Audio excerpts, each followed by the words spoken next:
All right, once again, it's time. It is Politics by Jake. And in this edition, we're going to talk about how a couple of things. First, about Donald Trump in his second presidency, and this one, plainly illegal, plainly illegitimate, has done some concordantly plainly illegal and illegitimate things. So let's talk about that a little bit, see what has been wrought and the consequences of a Democratic Party so messed up that it allowed these things to happen and didn't act, at least not properly and at least not timely, to stop them. So here we go with that, and then we'll talk seriously about the Democratic Party and how they have become so screwed up. And this is coming from a Democrat, okay? And I talk about that a little bit later in the show. So let's go. So Trump has abused his executive power. He's abused power. He's a poor little rich boy. You've heard me talk about that. He's a mentally troubled person, an emotionally troubled person, and he's not going to get better. I've had Dr. Russell Razak on the show a couple of times, and they talk about dementia. And the one thing about dementia is that it doesn't get better. If you're 80 years old and you have dementia, when you become 81, it doesn't improve. It deteriorates. It's a deteriorating disease. It just gets worse. So, all right, this is what he's always wanted. Recently, he's called senators traitors. He suggested that they should be executed. And, you know, this is authoritarianism 101, and I call it fascism. And I've explained many times the reason why it's fascist. I will do so again, but I'm not going to do that now. He's publicly declared sitting U.S. senators as traitors. We understand from a certain standpoint this is all performative, but we also understand that this is part of what the Republican Party under Trump wants to do. There are all these things that are untouched, and we're going to be talking about this on future shows, but I'll just say it briefly here. There are all these things that are untouched because people would never do them before, because they would never think of doing them before, but this guy would. So no one would think about declaring sitting U.S. senators as traitors, especially not without due process and having findings of fact and conclusions of law.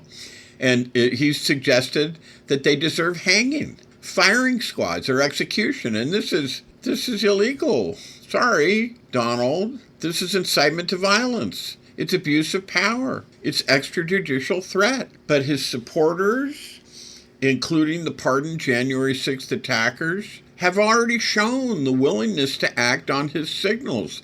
This is a president using the bully pulpit as weaponized threat to create fear and anxiety and uncertainty and instability and intimidation. This is rule by intimidation with a paramilitary gloss. Pardoning violent extremists. De facto private army. He has pardoned insurrectionists, pardoned violent offenders, laundered the worst January 6th actors, empowered militia-adjacent individuals, and they openly view him as a commander, and they say so.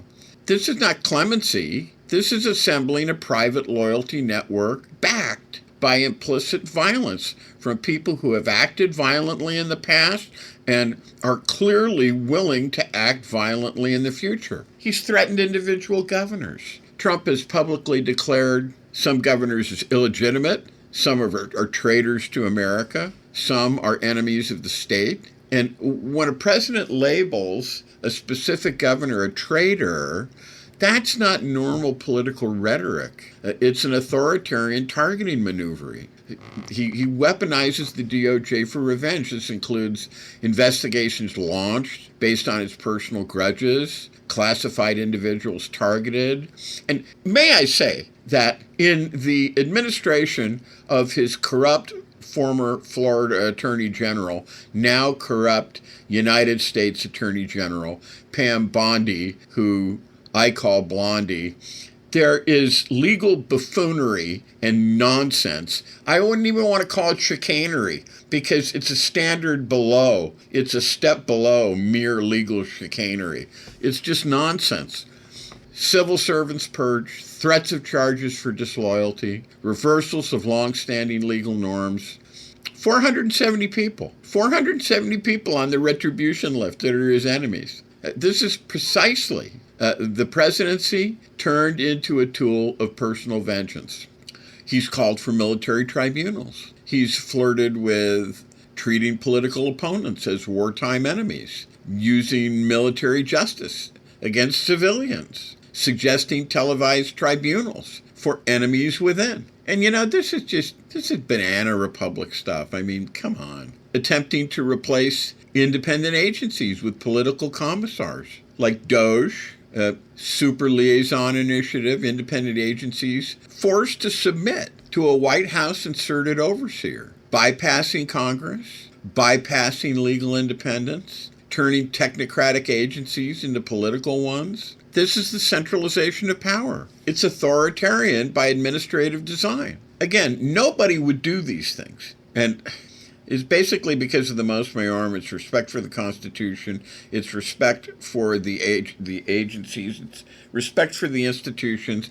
He has no respect. And so he gladly does these things for power. And also because of the anger and the hatred that is in this man that can never be assuaged. And of course now he's plainly slipping into dementia.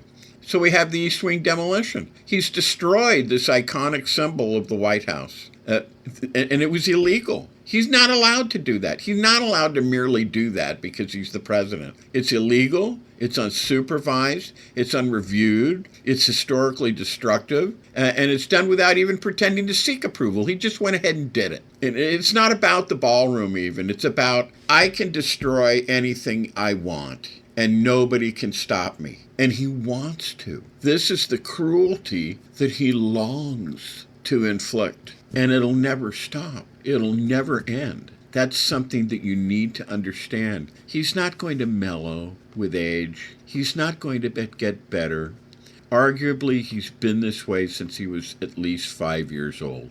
This isn't going to change. This is an extremely dangerous person, and he represents an existential threat to the United States. And it's the same psychology as, I can pardon anyone.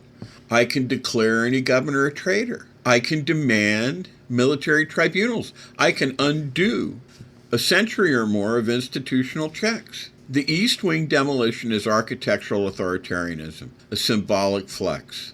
How about incitement as governing? When Trump says these people should be hanged, he's not making policy. He's not issuing legal directives necessarily. He's sending a coded signal to his most extreme supporters that they have moral permission to act outside lawful boundaries, which is what, unfortunately, some people long to do. And he's isolated and identified those people, and he's co-opted them, and they are glad to be co-opted. It's stochastic violence, government by random loyalist enforcement. It's extrajudicial governance, the hallmark of collapsing democracies. And as far as treating the White House like private property, he's moved furniture, he's redecorated historic spaces, he paved over the Rose Garden, demolition, removal of oversight, the new ballroom, the Gatsby-like party that he held as soon as he could, the FDR Lincoln modifications. He behaves as if the White House belongs to him personally. This is the mentality of a monarch. This is not the mentality of a public servant. He has disregard for constitutional boundaries. This includes using patriotism as a cover for centralization, dismantling norms that no president has ever violated, ignoring constitutional review processes, treating SCOTUS, which is SCOTUS, an acronym, stands for Supreme Court of the United States, treating their criticism as optional. Plus the biggest one, he openly asserts that he cannot commit a crime as president, which is identical to Louis XIV, l'état c'est moi, which means the head, that's me, Putin, Erdogan, Orban. These are all dictators. These are the people that he admires. These are the people that he wants to be like. So these guys are not bureaucratic CEOs, but these are dangerous, authoritarian actions that undermine due process, that erode constitutional boundaries, that embolden his violent supporters that weaponize the presidency, threaten political opponents, and signal a shift away from democracy into personalized rule. And at this point, let's take a break and we'll get back and talk about the Democratic Party in the upcoming segments. And this is Politics by Jake. And this is Politics by Jake. And we're back. And having said all this, we have to take an honest look at the course of the Democratic Party. And I'm going to do that now in this show. And it's not going to be pretty because I'm a Democrat. I'm a different kind of Democrat than the ones you see these days. I'm not a corporatist. I'm not a guerrilla Democrat. I'm not a Clintonista. I'm not a color group Democrat. I'm not an identity group Democrat. I am a New Deal kind of Democrat. I'm not for the color groups, etc. I think they destroy the party and they diffuse the party. And we're going to talk about all this stuff right now. Now, for the average person, if you've lived on this planet for 20 or 30 years, and this really includes a lot of the Latino places, many of whom are now becoming voting blocs in this country, socialism, even the idea of socialism is a monstrosity because it's a failure. I mean, that was the socialist bloc, the socialist countries, remember? You had the Warsaw Pact countries. Remember that? You had Comic-Con. You had, and I don't mean the comic book thing. This is a different one. You had the Soviets. You had the Eastern European satellites. And even China still, I guess they still do lip service to that. But communists or socialist dictatorships, as the case may be, they all struck out.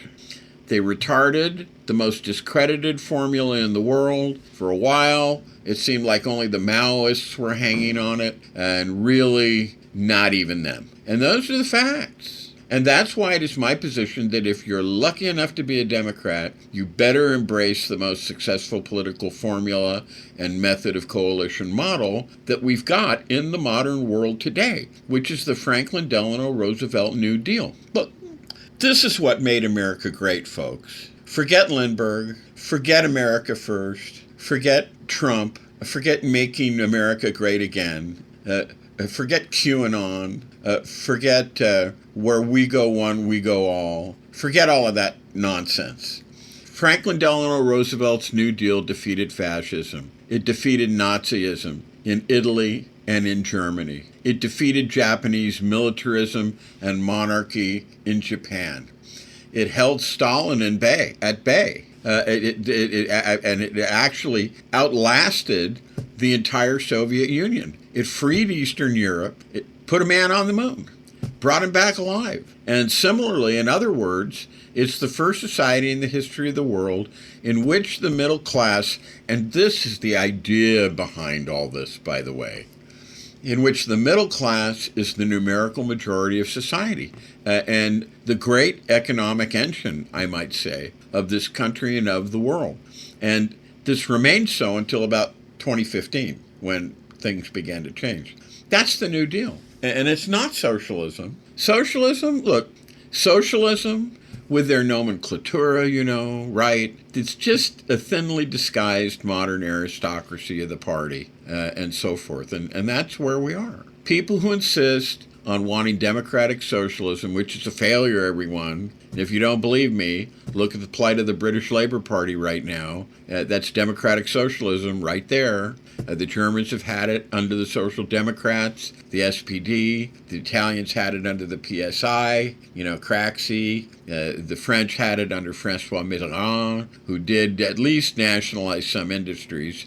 And there is a place, honestly, for the nationalization of some industries. I don't think we're going to go into that now, but things like TikTok, things like Twitter, we can go into that on another show. I've already talked about it before, which most of these characters don't show any sign really of doing, and they're not going to.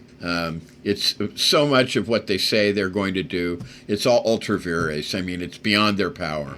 They don't have the power to do it. Sounds good in a political campaign, but, that's about it.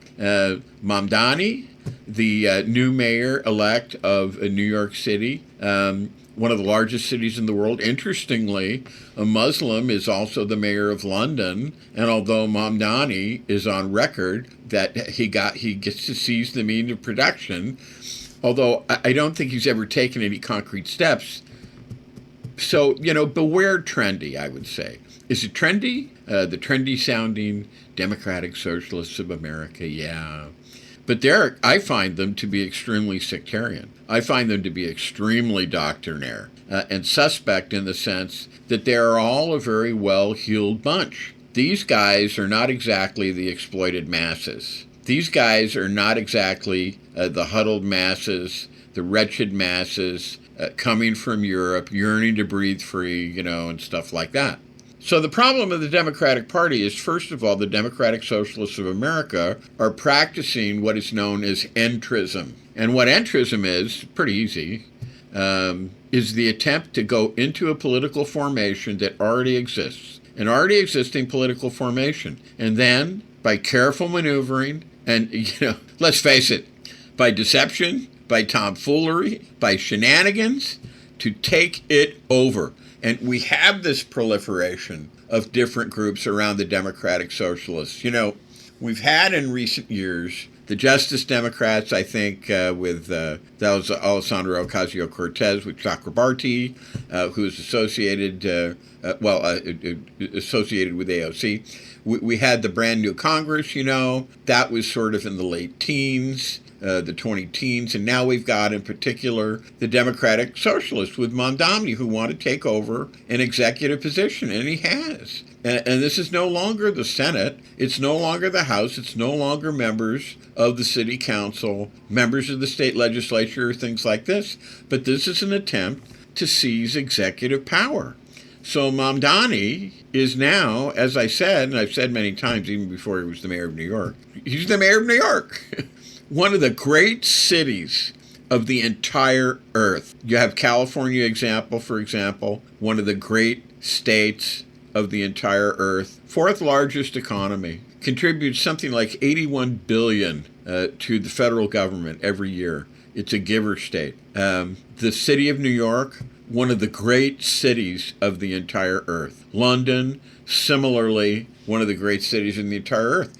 City of London, Sadiq Khan, he's the mayor, practicing Muslim. And he's doing pretty well. He took office on May 9th, 2016. He was reelected in 2024 for a third term. So he's the first person of any religion, of any political persuasion to serve 3 terms as the mayor of London. So, this is noteworthy. So you have Mamdani in New York, you have Sadiq Khan in London, and in other words, a unique form of entrism, sui generis, that means unique, unique in and of itself, and they practice vis-a-vis the French Socialist Party, 1936. This is where it all started. It's basically what you're looking at is Trotskyism. Trotskyism, for various reasons, seems to infect much of this sector that calls itself socialist with all sorts of different names in the U.S. and France. It's big in France. In Britain, there have also been significant Trotskyists, Trotskyite organizations. So Mamdani, of course, has been stressed in these debates by Cuomo, and, it's all over now except the shouting. And, of course, to do a forensic analysis, and also by Sliwa, who was a candidate, Mamdani is someone with no resume. He has no experience. He has no achievements. He has accomplished almost nothing in life until now. And so for him to ascend to the mayoralty of one of the great cities of the earth, this is a stunning moment. And of course the one thing he has accomplished is to make himself the uncontested darling of the New York media and the national media. When this happens, you have to ask yourself why. And actually the reason why is because the media will always want you to pick your leader. And if you don't do it, they will. And it will usually be an ultra-left, a sectarian person, like that. And at this point, let's take a break for some commercial messages, and we'll be back. And this is Politics by Jake. All right, and this is Politics by Jake, and we're back. And we left off talking about how the media, the New York media, the national media, they want you to pick your leader. And if you won't do it, they'll do it. And it will be an ultra-left. It'll be a sectarian person, like that. Now, the concern going forward is this, that things have gone so far that zahram mamdani is the new face of the Democratic Party. The question arises, is that good? Is that something that you want? And I say, honestly, if he is the new face of the Democratic Party, run for your lives.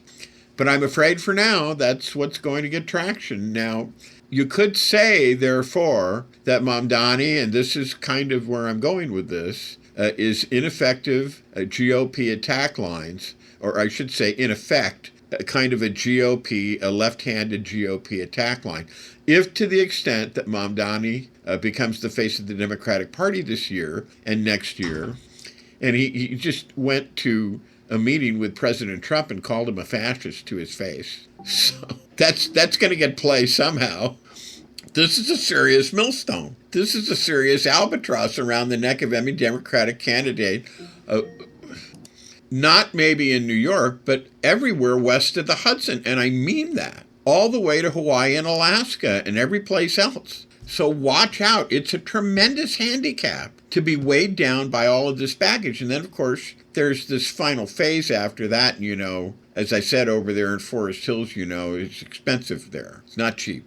So, Bernie goes there, and Bernie says AOC, and I would have to say, God help us, heaven forbid, God forbid, that this would be AOC. This would be a nationwide landslide with something like McGovern, I guess. And what did McGovern win? He won 2 states. And he won the District of Columbia, something like that. And you'll find that when the Democratic Party goes all to the left, this is what happens. And now we're over on this. So we've been talking about the Democratic Socialists and how this could really be bad. And we're going back to McGovern, who is really kind of like that. And when we went to the presidency, we won 2 states and the District of Columbia, something like that. And you'll find that when the Democratic Party goes all to the left, this is what happens. Starting in 1972, that's McGovern, 72, Nixon, 72, 68, Nixon, 76 is Carter, which turned out to be a disaster. You have Reagan in 80. You have Reagan in 84 again. You have Bush in 88, Bush the Elder. And it took until 1992 to get a Democratic candidate back in there. So how many elections is that? That's 6 elections. 6 elections. 6 elections, 6 Democratic defeats, 6 Republican wins. And that's what you get for going too far in the radical direction. And it doesn't matter how you feel. You may want to be radical, but you reap the whirlwind when you sow this kind of a wind. No matter how bad things are in Washington, we'll talk about this a few times towards the end, no matter how bad things are in Washington, no matter how much Nixon, Watergate is running amok, you've got to control yourself. And you've got to stay focused on what? Working people, their economic needs, kitchen table economics. That's always going to be job one. You've got to add, look at what's going on now. Look at why the Republicans are having such a hard time in the aftermath of the shutdown. Kitchen table economics. They made the mistake, and it was part of their plan, but it's Beltway fever. I can't imagine how they thought this was going to work out for them, but they're sticking to their plan. QAnon says, trust the plan. Well, this part of the plan didn't work out so well. They're literally caught being in the position of taking food out of people's mouths. So in other words, the President of the United States, and he was for this, he wants people to go hungry just so he can get done what he wants to get done. The President of the United States is the president of all the people. You don't do this. You've got to add a lot of other things. You've got to add solutions on health care. This is talking about the Democrats. Now, the Republicans, they'll never do this. You've got to add solutions on health care, social safety net, trade union rights. I'm talking about the things that the Democrats have to do. You've got to look at things that are of interest. Things like food stamps, the high-protein WIC program for young mothers, expectant mothers. All of the things like this, and I've talked about these things a lot. But the idea is to start with bread and butter. Bread and butter. kitchen table issues, mass traction economic demands. That's what you do. Not the kind of, what can we say, lifestyle issues or wedge issues. These are really wedge issues that misguided Democrats try to run against. I don't know who they think they can succeed by following these things. And the problem is that you can't. You need to be grounded. Your anchor, your stability, job one is always going to be that living standard, the standard of living. It's what's impacting Trump now, because people aren't liking what he's doing and their standard of living is going down.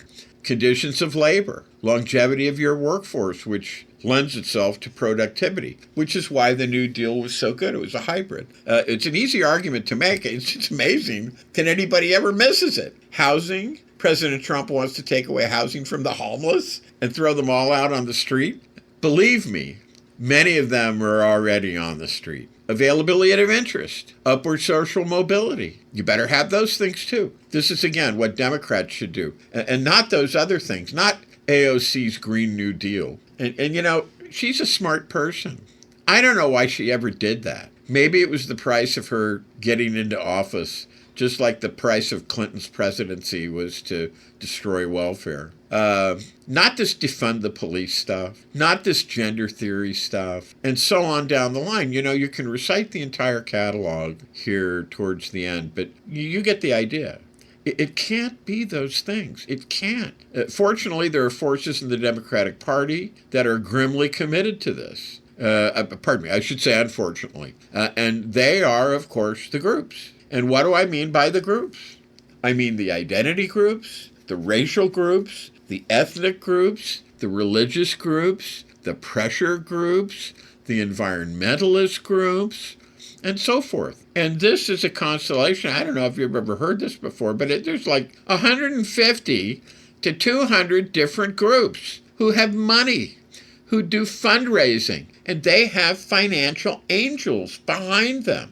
They've been around, they have continuity, and to the extent that they control the Democratic Party, what you get is a series of fragmented demands. These are generally non-negotiable. These groups are not willing to negotiate their demands. It's crazy. They're in a contest. 150 to 200 groups, all fighting for primacy and ascendancy against each other. And inside these groups, the leadership is generally, who's the most uncompromising. And with that, you're just going in all directions. And I mean, I guess the defeat of Kamala Harris seems to be due, at least in significant measure, we're finding out, to the so-called trans ad, which was a tape of Kamala from sometime before, I guess, 2019 to 2020 primary season when she was running. Ill-advised, in my opinion. I think in 2019 is when this happened. And she said, it doesn't matter whether it's right or whether it's wrong. She said, I think that, and we're talking about politics here, we're talking about how this plays in Peoria. Have you ever heard that expression?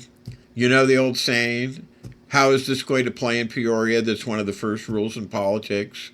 Well, what is Peoria? Peoria is in Iowa. It's along the river there.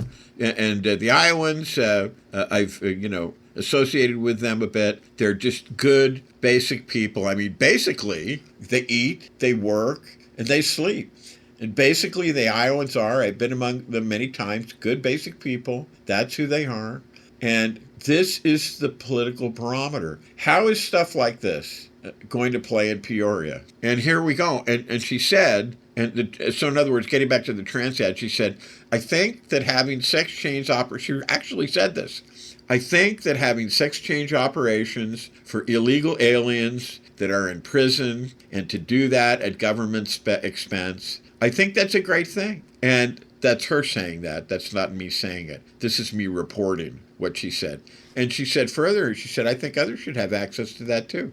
And that seems to have been fully half of the Republican, honestly, about half of the Republican paid TV advertising in the week or two before the election in these, these areas of the country which are pejoratively called, and sometimes rightly so, the flyover zone areas. That ad was running all the time.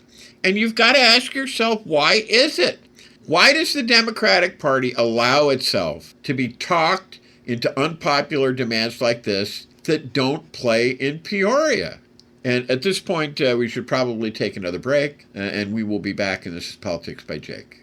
All right, and this is Politics by Jake, and we were back, and we were talking about why the Democratic Party allows itself to be talked into unpopular demands like this that don't, according to the expression, play in Peoria with these good basic people that don't get this, because these demands reflect the internal struggles of these different groups, right? It's usually groups of political operatives. They're competing for the money. Some rich person doesn't have that many political smarts. They've got to somehow win that person over and get his money or her money. And of course, if you have a group that has only one purpose, everyone wants to hear that. That's the most important thing in the world. And that everybody else should be sacrificed in order to get to that goal, right?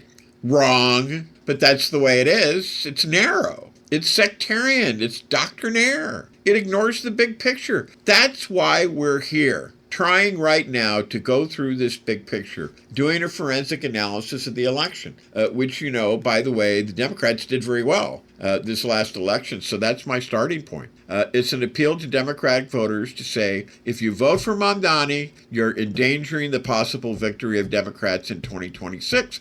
And for just this reason, you're actually just, the fact that you're showing up at the tennis stadium for this rally in rich Forest Hills, that's going to play really well. In northern New Jersey, that's going to be a real showstopper. And indeed, in Northern Virginia, similar story. I'm joking. They're not going to follow that stuff. They're not going to be down with that.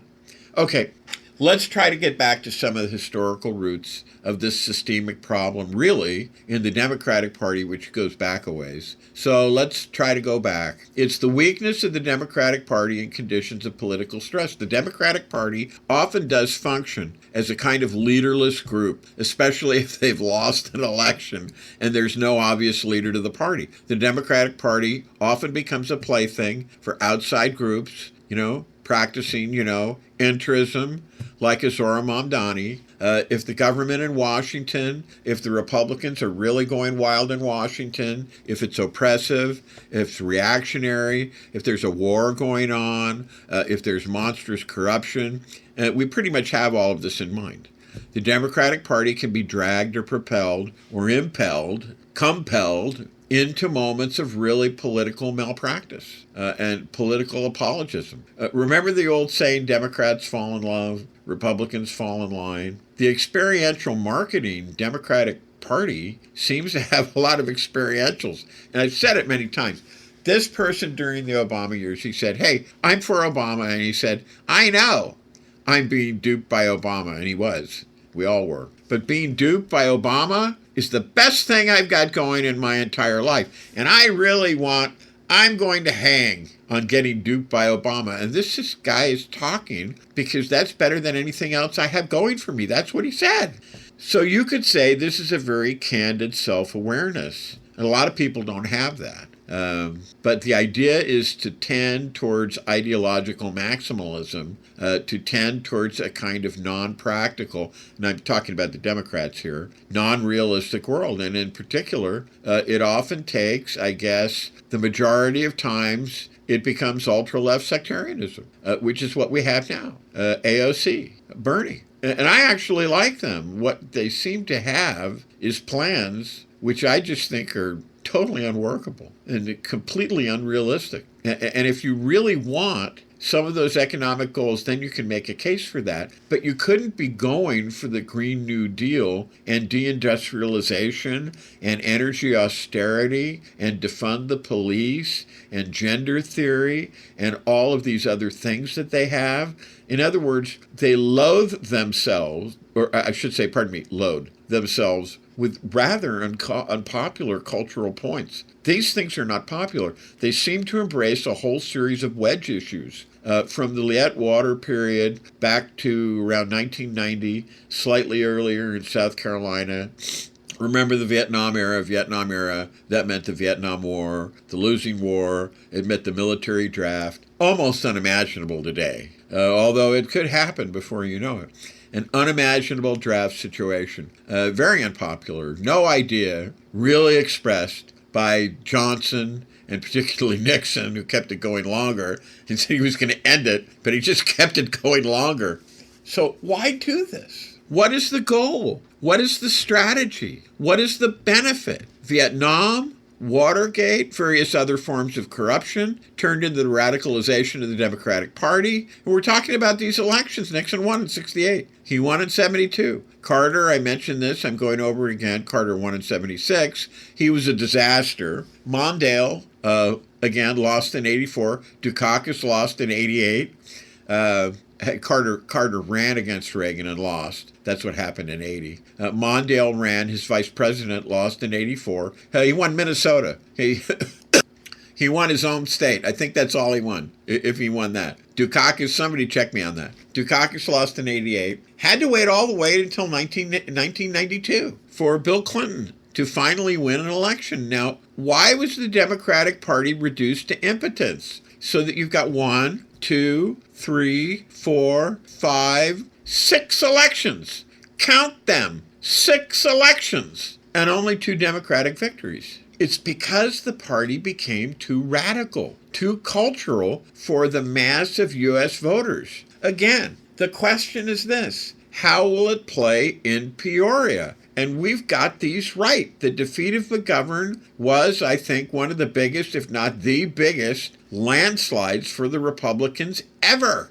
Similarly, the defeat of Mondale in 84, also very one-sided in the Electoral College. Dukakis in 88. Oh my God, turns out to be Bush with 470 votes in the Electoral College. Oh my God, also quite one-sided. Then you get Clinton, who manages to win twice. So again, what went wrong?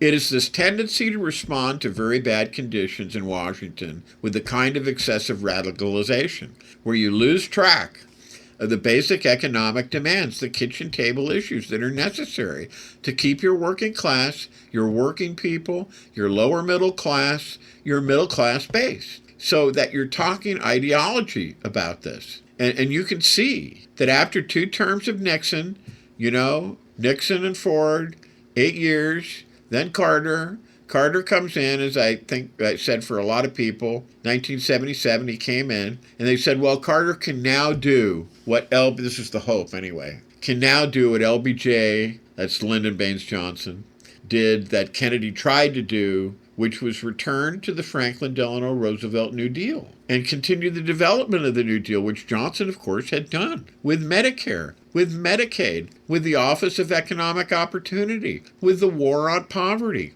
and other programs, which I think were extraordinarily beneficial. But he ruined everything by doing the Vietnam War and the military draft, and that's a real tragedy for him and the country. And the problem is this: Carter was quite different. Carter did not have clarity on these issues. I guess maybe it's because he's from the South. Carter treated unions. Trade unions were treated as special interests, just one special interest among others, like the oil lobby, the airline lobby, large corporations. And the way Carter responded was to really embrace austerity, and everybody hated this. In other words, when Carter said malaise, and he said, well, he didn't say it, but that was the term that was used to describe this just awful, god-awful speech that he made in 1979 in the summertime, as I recall. He went to Camp David. He fired half of his cabinet and so forth. And the malaise was that he wanted energy austerity. And this is incompatible with the needs of working people. Working people have no tolerance for energy austerity. They've got to get to work. They've got to buy gas and so forth. And this is Politics by Jake. So, all right, Politics by Jake. And we're talking about, and I want to pick up about where I left off, because we're talking about how the Democratic Party, in my opinion, screwed up, bears responsibility right down to the way they handled the 2024 election, January 6, 2025, and the events leading up to the shutdown. And I'm not totally negative about them because, I am a Democrat. But I have views, and I want to, let's see if we can finish this up now.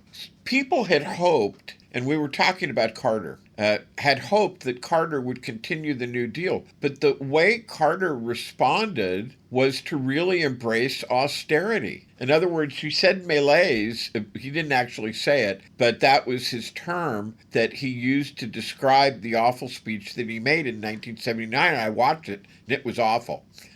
He wanted this energy austerity. And this was because he chose to try to base his administration on a demand which was outside the realm of the normal New Deal repertoire. It wasn't Social Security. It wasn't Medicare. It wasn't Medicaid or any other kind of benefit to working people. So that was Carter. And of course, Carter had been chosen for the post by Zbigniew Brzezinski of the Trilateral Commission, which is a creature of both of them, the Trilateral Commission and Zbigniew Brzezinski, creatures of David Rockefeller and the New York banks. So you can see where that went wrong.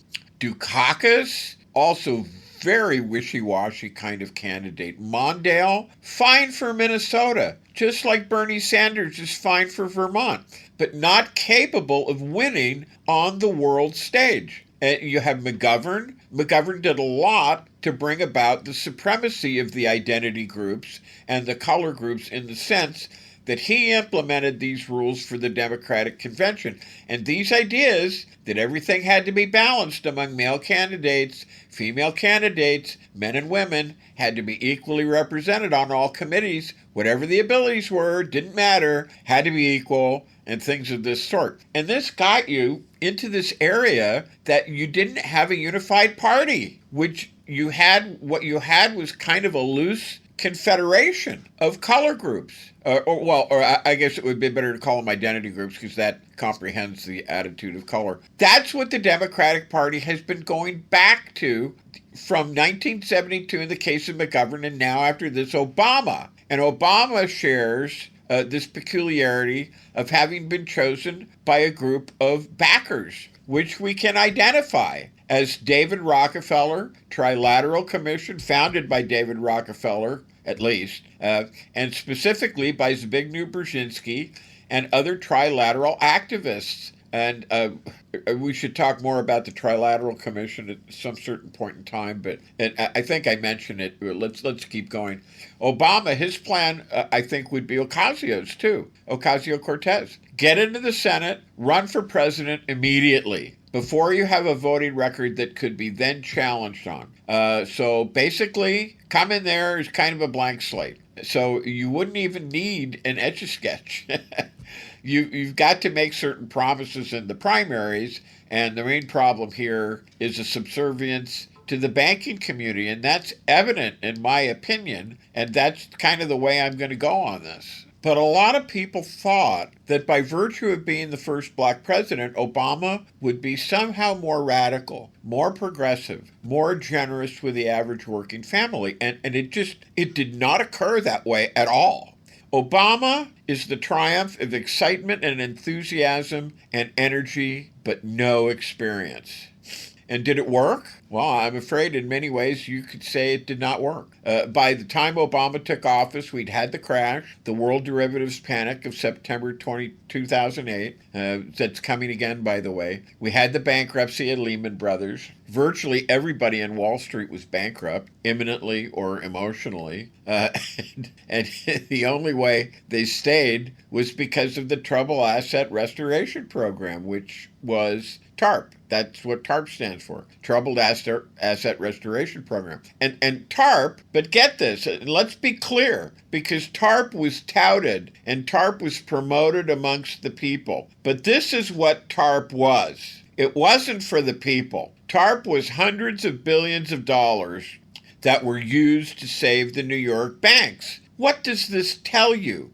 They were allowed to keep demanding more bonuses, holiday bonuses, and everything else. And that was paid, in effect, out of public money to reward these people who had just destroyed the finances of the country and who continue to this very moment to do the very same thing with essentially derivatives, structured notes, collateralized debt obligations, CDOs, all kinds of derivatives piled on top of subprime mortgages, structured notes, all manner of financial engineering. That all blew up. That was the crash. That was the panic. Because those things are fine as long as prices are going up. But when prices go down, it's a whiplash effect that multiplies the gravity of the bankruptcy situation. So 2008, 3.1 billion foreclosures, private homes, a million between 2008 and 2014. And of course, not all of that, was in our mind. 2008 to 2014, it's 10 million bankruptcies.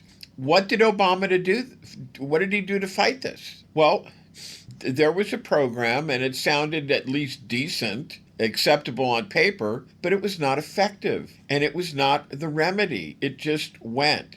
There were 10 million people thrown out of their homes. You've got to pay attention, because we're talking about the accumulated rage and despair that were necessary ingredients in the rise of Trump. Because after 2 terms of Obama, what do you get? You get Trump. Where do you think that came from? So Obama could not really have been quite that good, could he? If the net result was then the supremacy of Trump. Should have been another Democratic president, but it wasn't. The homeowners were not assisted. I mentioned Preet Bharara was the federal prosecutor in the Southern District of New York and Lower Manhattan. And did he indict any of the heads of these banks that had fomented all this? No! He claimed that he indicted about 100 Wall Street individuals, but I think those were the little fish. I can't think of any top-level financiers, zombie bankers, hedge fund hyenas, private equity ghouls, who were then brought to justice in the following time. So what Preet Bharara did was, I think, is a kind of a cover story. He decided he would attack, and he did do this, attack the 5 families of the New York Mafia. So he was able to indict and convict, I think, 4 out of the 5, at least members of 4 out of the 5 of the principal families. And what did he miss? Colombo. I think he missed Colombo. And now Al-Qaeda and people like this. Now, my critique of this, at the time of the 2008 primaries and then the 2008 election, 2 books, Obama, and the basic idea was this is not going to end well. I guess it didn't if you had Trump as the result, but my critique has been seconded by Joseph Stiglitz, the former economist of the World Bank, well-known, highly regarded for, whatever that's worth among economists. And his quote is, "The people who drew up the program of Obama to save, to restore the banks, either those guys were creatures of the banks or they were totally incompetent." Stiglitz also says that he found that maybe Obama didn't start off as devoted to the banks really, but as time went on, he saw the way things were going. He became fascinated with the world of the banks and the power of the banks. And remember that famous and infamous quotation where Obama's meeting in the White House with a bunch of bankers, and I think Jamie Dimon is there and so forth. We've got any of a number of them in the room. And he says, "Look, guys, I'm the only thing between you here and the pitchforks outside." And I think that clicked at a certain point. It's the wrong way to see the presidency. We're not there to protect the bankers. And of course, in Obama's inaugural address, Roosevelt, at his first inaugural, he says, all the street bankers, money changers, they have failed. The money changers have left their high seats in the temple, and they have failed. Whereas the Obama inaugural address says, we have failed. We have failed. We, the people, have done something wrong. All of us. Which is just not true. That's not true. The fish always rots from the head down. So that's the way the problem kept going after those years, because the 70s and the 80s could not, the 90s could not be so easily forgotten. If you have 2 Democratic presidents in a quarter of a century, that's not good. And this is where the disarray of the party comes in. Now, most recent, just very briefly here at the conclusion, 2016, you have the emergence of Bernie Sanders as an explicit, not a Democrat, but the candidate of the Democratic Socialists of America. And that includes this group of kind of pugnacious plugs known as the Bernie Bros. And the Bernie Bros are there to enforce their orthodoxy upon you. And this was a contest.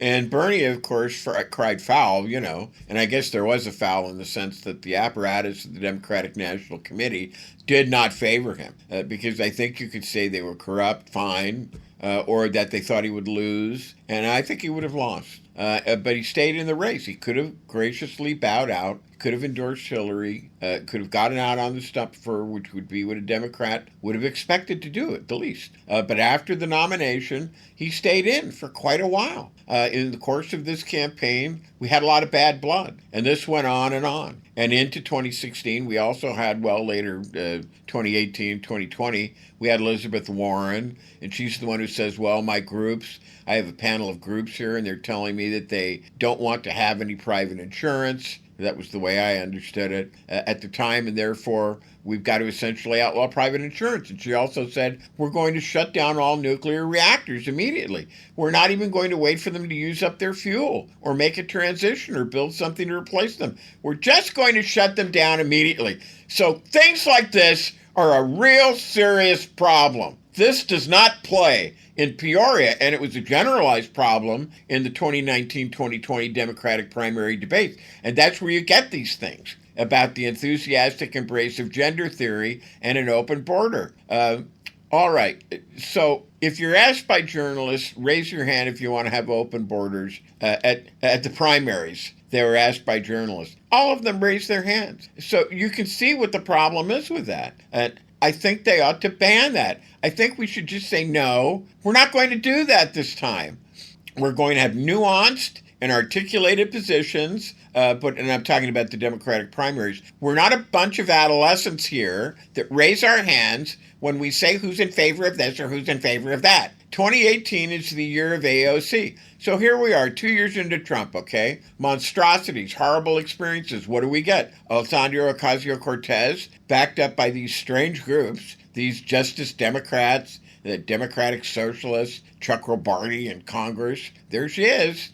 And she surprises Congressman Crowley, a politician who'd been a veteran politician, who'd been around for a while in northern Queens, and was in line to become the Speaker of the House. It could have done a lot for North Queens. But no, it had to be AOC. It's some money that she got, some volunteers. And the problem is that people, they feel that this is worth getting out and fighting for, even though in the big picture, it's going to turn out to be very often counterproductive. So we get these situations where AOC, thanks to the media, this is the big concerted media attempt to establish somebody as a national political figure in recent years. All of the networks, AOC is the face of the Democratic majority. Very good year, plus 40 seats approximately. So AOC is there, and you've got Tlaib, and you've got Omar, and you've got Presley, and one or two others, and that's the squad. And the squad became the story, and AOC was the leader of the squad. So what happened? What happened to that new majority? They did indict.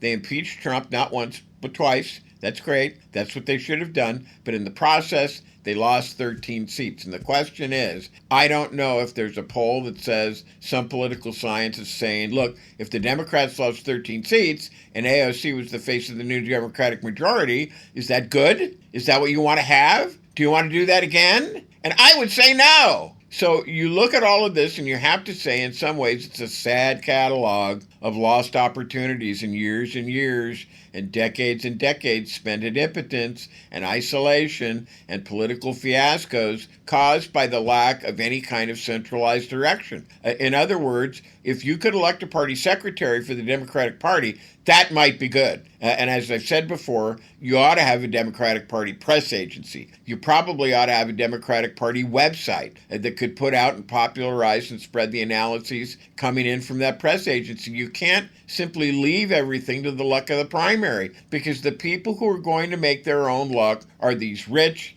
these super rich, who can go into those primaries and buy them. And the two cases where sponsorship is most obvious: Carter, sponsored by the Trilateral Commission; Obama, sponsored by the Trilateral Commission, and I know Hillary was flirting with Rockefeller also. And you see that the results are not good. Carter, 12 years of Republican rule. Obama leads to the election of Trump. And then after a while, Trump's second term. You have to say, you've got to avoid making these mistakes. These mistakes are too serious to be repeated, and people have a right to demand something better. So I think there we are. That's the end of the show, and we will see you for the next edition of Politics by Jake. Bye now.